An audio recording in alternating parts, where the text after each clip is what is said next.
Mark 6:48 அவர்கள் தண்டு வலிக்கிறதில் வருத்தப்படுகிறதை அவர் கண்டு என்று இருக்கும். யோவான் 6:18-19 சொல்லப்பட்டிருக்கும், பெருங்காற்று அடித்து கடல் கொந்தளிக்கும் போது அவர்கள் ஏறக்குறைய 3-4 மைல் தூரம் தண்டு வலித்து போன பொழுது. இப்ப இந்த 2 வசனத்தையும் சேர்த்து நீங்க பார்க்கும்போது இவங்க இந்த கஷ்டத்துல நின்னுட்டாங்க, கொஞ்சம் நின்னுட்டாங்க. எவ்வளவு தூரம்? ஒரு 3-4 மைல்ஸ், ஒரு கிட்டத்தட்ட ஒரு 6 கிலோமீட்டர் வரை போயிட்டாங்க. இதுக்கு மேல முடியாது என்கிற நிலையில அவங்க வருத்தப்படுகிறதை, அவன் கஷ்டப்பட்டு ஃப்ரெண்ட்ல போயிட்டு இருக்கிறத அவர் பார்த்துட்டு இருக்கிறார். அதாவது 1 மைல் தூரம் போய் பார்க்கிறாரு, அதே பிரச்சனை.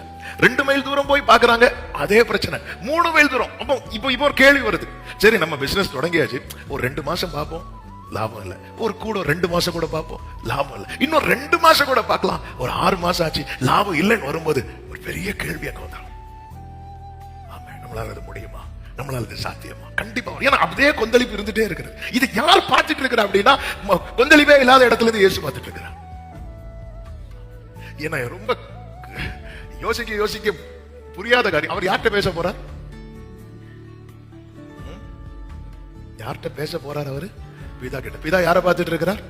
இயேசுவை பார்த்துட்டு இருக்கார். இயேசு யாரை பார்த்துட்டு இருக்கிறார்? அவருடையவர்களை பார்த்துட்டு இருக்கிறார். அதை கொஞ்சம் நீங்க விஷுவல் பண்ணி உங்க மனசுல பாருங்க. பிதா இப்படி இயேசுவை பார்த்துட்டு இருக்க, இயேசு இப்படி என்ன பார்த்துட்டு இருக்க.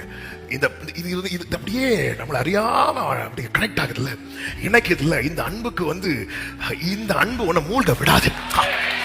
இந்த அன்பு எவ்வளவு வருத்தப்பட்டாலும், எவ்வளவு புயல் அடித்தாலும், நான் சொல்லுவேன், இந்த அன்பு என்னை மூழ்க விடாது. எத்தனை கொந்தளிப்பு இருந்தாலும் என்னை மறுகரையிலே கொண்டு போய் சேர்க்கும். ஹல்லேலூயா.